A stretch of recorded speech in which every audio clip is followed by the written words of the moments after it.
చిత్తూరు జిల్లా పూతలపొట్టులో కాపురం ఉన్నటువంటి నాజుని అనే మహిళ తన కుటుంబ పరిస్థితుల నిత్యం తిరుపతిలో ఓ సూపర్ మార్కెట్లో పనిచేస్తుంది. అయితే ఈ సూపర్ మార్కెట్ ఒక వ్యక్తి తరచూ వస్తూ వెళ్తూ ఆమెని బుట్టలో పడేసుకున్నటువంటి పరిస్థితి.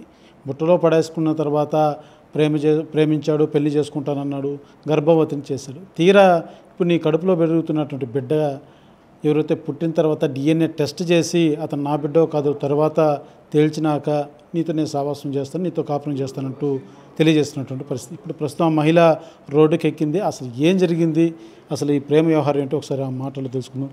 ఏం జరిగిందమ్మా, అసలు నీకు అతనికి ప్రేమ ఎలా ఏర్పడింది, ఇప్పుడు మీ మధ్య ఉన్నటువంటి వైరం ఏంటి? నా పేరు నాజుని, మాది పూతలపట్టు. నేను ఇంటి ఫ్యామిలీ పరంగా నేను జాబ్ పర్పస్ మీద వచ్చి డీమార్ట్లో క్యాషియర్గా వర్క్ చేస్తున్నాను.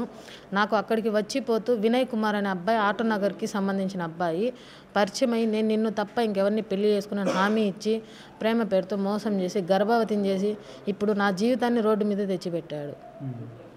అంటే ఇప్పుడు ఏమైంది అంటే నేను మ్యారేజ్ చేసుకున్నాడు కదా? మ్యారేజ్ చేసుకున్నాడంటే అంటే ప్రెగ్నెంట్ ఉండడం వల్ల నేను స్టేషన్కి వెళ్ళాను. దాని తర్వాత అబార్షన్ చేయించాడు. మొన్న రీసెంట్గా 1/9/2025 మధ్యాహ్నము షాప్ దగ్గర కెమెరా లేని ప్రదేశంలో తొడుకొని వెళ్ళి పసుపు కొమ్ము కట్టి ఇప్పుడు నా జీవితాన్ని రోడ్డు మీద పెట్టేసి వాళ్ళంతా ఇదిగా ఉండి ఇప్పుడు పోలీసు వాళ్ళ దగ్గర పోతే న్యాయం జరగకుండా క్యాస్ట్ ఫీలింగ్ చూసి ఇప్పుడు ఇలా చేస్తున్నారు. అంటే క్యాస్ట్ అంటే మీరేం క్యాస్ట్? అతనే నేను ముస్లిము, అబ్బాయి కమ్మనాయుడుస్.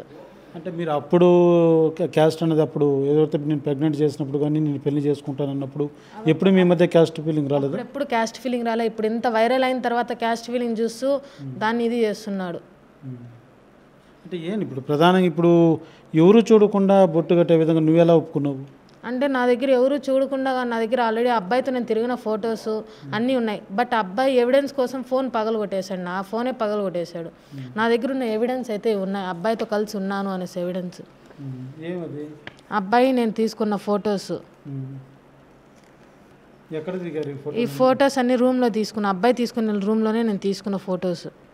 ఇలాంటప్పుడు అప్పుడు నువ్వు అదే పెళ్లి చేసుకున్నప్పుడు కూడా ఒక ఎవిడెన్స్గా ఉండేది కదా, మరి అప్పుడు ఏమన్నా తీసుకెళ్ళి అప్పుడు కూడా నువ్వు సాక్షులాగా పెళ్లి షాప్ దగ్గర సందులో నన్ను వివాహం చేసుకున్నాడు. నార్మల్గా నేను షాప్ దగ్గరికి వెళ్ళుంటే నువ్వు షాప్ దగ్గరికి వచ్చి టార్చర్ చేశాను, పసుపు కొమ్ము కొట్టేసి ఆ రోజు మధ్యాహ్నం నుంచి అడ్రస్ లేకుండా వెళ్ళాడు.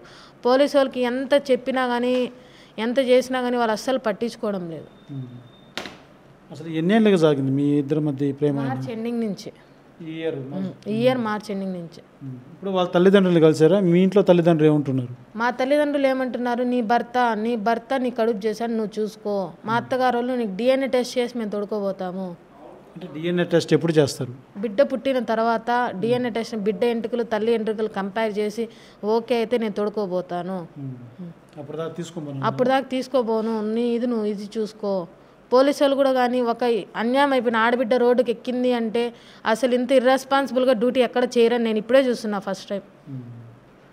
ఇంత ఇర్రెస్పాన్సిబిలిటీ డ్యూటీ అయితే పోలీసు వాళ్ళు అయితే చేయడం పద్ధతి అయితే కాదు. పోతే నన్ను టార్గెట్ చేసి నువ్వు మా మీదే ప్రెస్ మీడియా పెడతావా అని ఇది చేసి నన్ను హోమ్కి పంపించాలని చూసి నా ఫోన్ స్టేషన్లో పెట్టుకొని అడిగితే నువ్వు పార్కొని పోయినావని చెప్పి నా మీదే ఇది రివర్స్గా మాట్లాడుతున్నారు. తిరుపతి ఎస్పీని కలిసి నువ్వు కంప్లైంట్ చెప్పుండొచ్చు కదా, ఈ విధంగా స్టేషన్కి వెళ్ళాను నాకు న్యాయం జరగడం లేదని కలిసి ఉండొచ్చు కదా? ఎస్పీకి వెళ్ళి పిటిషన్ పెట్టాను, అది క్లోజ్ చేయించేశారు. మళ్ళీ ఇప్పుడు పిటిషన్ పెడితే అసలు ఇర్రెస్పాన్సిబుల్గా పిటిషన్ పెట్టాను. వేరే కానిస్టేబుల్ వాళ్ళు కాల్ చేసి చెప్పారంట, మీ అమ్మాయి ఇలా ఉంది, మీ అమ్మాయి కేసు మేము తీసుకోము, అమ్మాయి ఎక్కడ పోయినా న్యాయం జరగదు, ఒక బిడ్డ పోరాడేది ఇది మంచిది కాదు అనేసి కానిస్టేబుల్ వాళ్ళు చెప్పారంట. ఇప్పుడు మీ తల్లిదండ్రులు ఇంత జరిగింది, ఇప్పుడు ఈరోజు నువ్వు రోడ్డును పడినటువంటి పరిస్థితి, నువ్వు కూడా నీ కుటుంబ సభ్యులు ఎవరు రాలేదా? అంటే రాలేదు. ఎందుకు అంటే మేము ముస్లిమ్స్, మా ఇళ్ళలో ఒప్పుకోరు. అబ్బాయి ఏమన్నాడు, పర్లేదు మేము తీసుకొని వెళ్తామని చెప్పి హామీతో నేను ఇంత దాకా ఉన్నాను. ఇప్పుడు అతను ఎక్కడ పని చేస్తున్నాడు? అక్కడికి వెళ్ళి నేను ఇవాళ రోడ్లో ఉన్నాను, నాకు నువ్వే దిక్కనేసి నువ్వు చెప్పడమో మొరబెట్టుకోవడమో ఏది ఇంతవరకు కలవలేదా ఈ మధ్యకాలంలో? ఈ మధ్యకాలంలో ఇంటికాడికి వెళ్ళినా కొట్టడానికి వస్తున్నారు వాళ్ళమ్మ వాళ్ళైనా. పోలీసు వాళ్ళకి ఇన్ఫామ్ చేస్తే వాళ్ళు ఏం చేస్తారు, పిలిపించుకొచ్చి నన్ను లోపల పెడుతున్నారు. కానీ అబ్బాయిని అయితే పిలిపించి కౌన్సిలింగ్ ఇవ్వడం ఏదైనా చెప్పడం అంటే మేము బలవంతంగా కాపురం చేయలేము అని చెప్తున్నారు. ఇప్పుడు నీకు ప్రెగ్నెంట్ అయ్యి ఎన్నో నెల? 2వ నెల. ఫస్ట్ 3 months ఉంది, అది ఈస్ట్లో చెప్తే మళ్ళీ ఇచ్చేసారు. మళ్ళీ ఇప్పుడు 2వ నెల ప్రెగ్నెంట్. ఇప్పుడు ప్రజెంట్ ఎక్కడ ఉంటుంది? ప్రజెంట్ వారం నుంచి నడి రోడ్డు మీద హైవేల్లో ఇక్కడ అక్కడ ఒక బిడ్డగా ఉన్నాను. పోలీసులు పూర్తిగా రెస్పాండ్ కాలేదు. ఇప్పుడు పోయినా పోలీస్ స్టేషన్ నా ఫోన్ కావాలంటే నువ్వు పార్కొని పోయినావు, ఇష్టం ఉంటే మధ్యాహ్నం 2 గంటలకు రా తీసుకోబోదు అనేసి చెప్పారు. ఇప్పుడు నువ్వు ఏం కోరుతున్నావు? అంటే నీకు ఇంకా ఎవరిని కలవాలనుకుంటున్నావు, ఏం చేయాలనుకుంటున్నావు? నెక్స్ట్ నా బాధ ఇక్కడ నాకు న్యాయం జరగకపోతే నేను అనిత మేడంని కలిసి నా బాధ ఇదని నేను చెప్పుకొని నేను అక్కడ ఉన్నా న్యాయం చేసుకోగలుగుతాను. నాకు నా భర్త కావాలని నేను అడుగుతున్నాను. నువ్వు కూడా ఎంతవరకు చదివమ్మా? డిప్లొమా చదివావు, నీకు అన్నీ తెలుసు. నీ ఇక్కడ సమాజంలో ఎట్ట జరుగుతుంది, ఆడబిడ్డలు ఎట్ట మోసపోతున్నారు బాగా తెలుసు, చదువుకున్న దానివి. నువ్వు ఎవరు లేని ప్రాంతం తీసుకుని తాళి కడుతున్నాడంటే ఇది మనకు ఎలా ఈ సంసారం నిలబడుతుందని నీకు ఎప్పుడు ఆలోచన రాలేదా? నువ్వు దాని తగ్గట్టు నువ్వు వ్యవహరించున్నది కదా. అడిగితే కూడా మా పేరెంట్స్కి కూడా చెప్పారు, మీ అమ్మాయిని నేను బాగా చూసుకుంటాను, మీ అమ్మాయికి ఏ ఇబ్బంది రావడం నేను కలిగించుకుంటాను, నేను పెట్టుకుంటానని చెప్పి ఇచ్చేసి ఇప్పుడు ఇలా చేస్తున్నాడు. ఎవరు చెప్పారు? వినయ్ కుమారే చెప్పాడు మా పేరెంట్స్తో.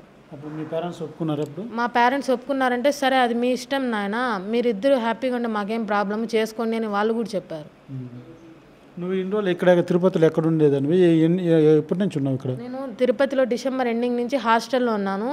నేను హాస్టల్ నుండి నా జాబ్ నేను చేసుకున్నాను. ప్రజెంట్ అబ్బాయి నా హాస్టల్ రెంట్ కట్టడం, నా మంచి చెట్లు చూడడం అన్నీ చేస్తున్నాడు. అంటే ప్రెగ్నెంట్ అయినప్పటి నుంచి పూర్తిగా వదిలేశాడు, అవాయిడ్ చేశాడు. దానికి ముందు నీకు కావాల్సిన బాగోగులన్నీ చూసుకుంటూ ఉన్నాడు. కేవలం ప్రెగ్నెంట్ అవ్వడం వల్లనే వాళ్ళు వదిలేశాడు.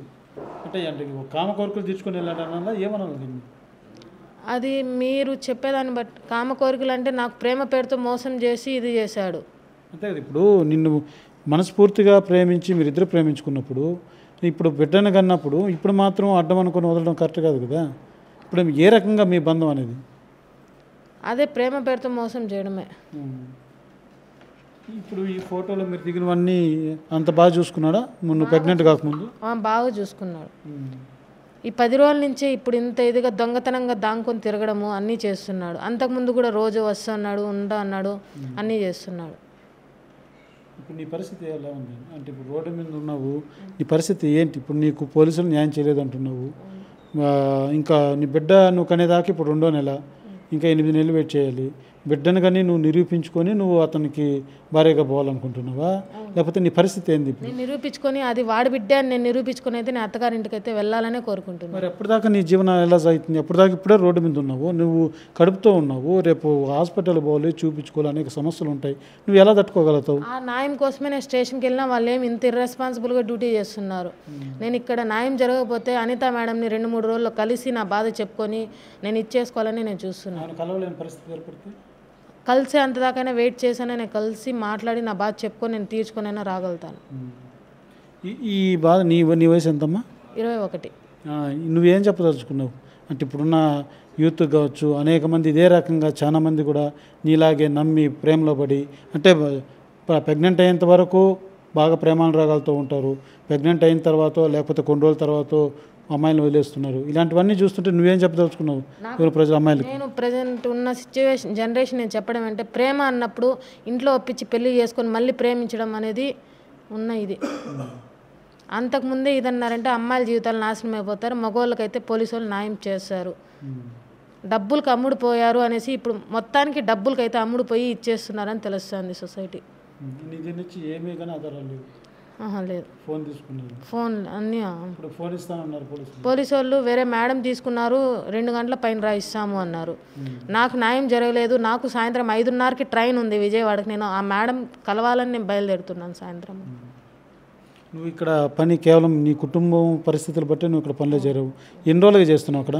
నేను జనవరి నుంచి చేస్తున్నాను. అంటే నిన్ను ఎలా ట్రాప్ చేశాడు అతను? అంటే డైలీ ఆ సూపర్ మార్కెట్కి వచ్చి పోవడమేనా, లేక ఏ రకంగా ఉండింది మీ ఇద్దరి మధ్యలో? అంటే సూపర్ మార్కెట్కి వచ్చి పోవడం, అబ్బాయి షాప్ 8:30 క్లోజ్ చేయడం, అంటే నేను డీమార్ట్ నుంచి దిగి డ్యూటీ నుంచి రూమ్కి వెళ్ళేటప్పుడు ఫాలో అవడం, అలా చేస్తున్నాడు. చూస్తున్నా ఏదైతే మహిళ తన కుటుంబ పరిస్థితుల నేపథ్యంలో ఒక సూపర్ మార్కెట్లో పనిచేయడం జరుగుతుంది. అయితే ఆ సూపర్ మార్కెట్కి ఈ అమ్మాయిని ప్రేమలో పడేయడమే ధ్యేయంగా పెట్టుకొని నిత్యం కూడా ఫాలో అవుతూ ఆ అమ్మాయికి మాయ మాటలు నమ్మబలికి ఆ అమ్మాయిని ఏదైతే ఎవరికి కంటపడకుండా ఏదైతే ఒక చోట తీసుకెళ్ళి ఒకసారి ప్రెగ్నెంట్ అవుతే ఆ ప్రెగ్నెంట్ తీర్చిన తర్వాత ఆ అమ్మాయి ప్రెజర్ పెట్టింది, నువ్వు ఖచ్చితంగా పెళ్లి చేసుకోవాలి, ఇప్పటికే ఒకసారి ప్రెగ్నెంట్ అయ్యానని చెప్పడంతో ఎవరూ లేనిటువంటి చోట సీసీ కెమెరాలు కానీ ఏ ఇతర ఆధారాలు లేకుండా ఉండే విధంగా ప్లాన్ చేసుకొని ఒక సందులో తీసుకెళ్ళి ఒక ప్రాంతంలోకి అక్కడ తాళికట్టినటువంటి పరిస్థితి. అది కూడా ఒక పసుపు కొమ్ముతో తాళికట్టాడు. అయితే ఇప్పుడు ప్రెగ్నెంట్ అయిన తర్వాత నీ కడుపులో ఉన్నటువంటి బిడ్డ ఎవరి బిడ్డ నేను ఎలా చెప్పేది, నువ్వు ఆ బిడ్డ పుట్టిన తర్వాత DNA టెస్ట్ చేసి నా బిడ్డ అని తేలితే అప్పుడు నేను నీతో సంసారం చేస్తానంటూ కూడా తెలియజేస్తున్నటువంటి పరిస్థితి. అయితే ఈ అమ్మాయి మాత్రం ప్రెసిడెంట్ రోడ్డును పడినటువంటి పరిస్థితి. హాస్టల్లో ఉంటుంది. హాస్టల్లో ఉంటూ అక్కడ కుటుంబ అవసరాల నిమిత్తం అక్కడ పనిచేస్తుంది. అయితే ఇప్పుడు హాస్టల్లో కూడా ఆ యొక్క ఫీజులు కట్టుకోలేనటువంటి పరిస్థితి, బయట ఉండలేనటువంటి పరిస్థితి. తల్లిదండ్రులేమో నువ్వు వెళ్ళి కడుపు తెచ్చుకున్నావు, అతనితోనే నీ జీవితం, నువ్వు బతికినా సచ్చినా అతనితోనే నీ జీవితం అనేసి తల్లిదండ్రి ఇంట్లోకి రానివ్వడం లేదు. అత్త మామలు ఎవరైతే ప్రేమించినటువంటి ప్రియుడు తల్లిదండ్రులేమో నా బిడ్డను ఎవరైతే ప్రెగ్నెంట్ చేసినా అంటున్నారో ఆ DNA టెస్ట్ రిపోర్ట్ తీసుకొని నా ఇంటికి రా అంటున్నారు. ప్రజెంట్ ఈ అమ్మాయి రోడ్డును పడినటువంటి పరిస్థితి. ప్రేమ అనేటువంటి నమ్మకాలతో ఈ రకంగా అమ్మాయిల్ని అనేక మంది వంచిస్తున్నప్పటికీ అనేక మంది అమ్మాయిలు కూడా మోసపోతున్నారని చెప్పాలి. అయితే ఖచ్చితంగా ఈ అమ్మాయి నాకు ఎవరు కూడా న్యాయం చేయడం లేదు, ఖచ్చితంగా నేను హోంమంత్రిని కలిసి నాకు న్యాయం చేసేంత వరకు కూడా నేను పోరాడతానంటూ కూడా తెలియజేస్తున్నటువంటి పరిస్థితి. ఇందులో మరొక ఆసక్తికర విషయం ఏంటంటే, నేను ఆ బిడ్డను కనిన తర్వాత టెస్ట్ చేసిన తర్వాత నేను మళ్ళా కాపురానికి వెళ్తానే కానీ నేను కాపురానికి పోకుండా అయితే ఉండలేను. ఎందుకంటే తల్లిదండ్రులను కోల్పోయాను, ఇంకా నాకు వేరే కుటుంబం లేదు, అతనే దిక్కుగా నేను భావిస్తున్నాను కాబట్టి నాకు తప్పడం లేదంటూ కూడా ఆ అమ్మాయి తెలియజేస్తున్నటువంటి పరిస్థితి. అయితే ఖచ్చితంగా పోలీసులు కూడా ఏదైతే ఈ యొక్క వ్యవహారంలో నాన్స్తున్నారే తప్ప న్యాయం చేయడం లేదు. ఒక అమ్మాయి ఇన్నిసార్లు వస్తుంటే కనీసం కనికరం కూడా లేకుండా వ్యవహరిస్తున్నారంటూ కూడా ఆ అమ్మాయి ఆవేదన చెందుతున్నటువంటి పరిస్థితి మాత్రం నెలకొందని చెప్పాలి. కెమెరా పర్సన్ కోటితో సురేష్, RTV, తిరుపతి. తెలుగులో ఫాస్టెస్ట్ న్యూస్ ఇప్పుడు కొత్త అవతారంలో 5 సెకండ్లోనే పూర్తి వార్తా సమాచారం మీ చేతిలో. సోషల్ మీడియా ట్రెండ్స్ మీ కళ్ళ ముందుకే live TV and voice search ఆప్షన్స్తో ఇప్పుడే డౌన్లోడ్ చేయండి. యాప్ లింక్ డిస్క్రిప్షన్లో ఉంది.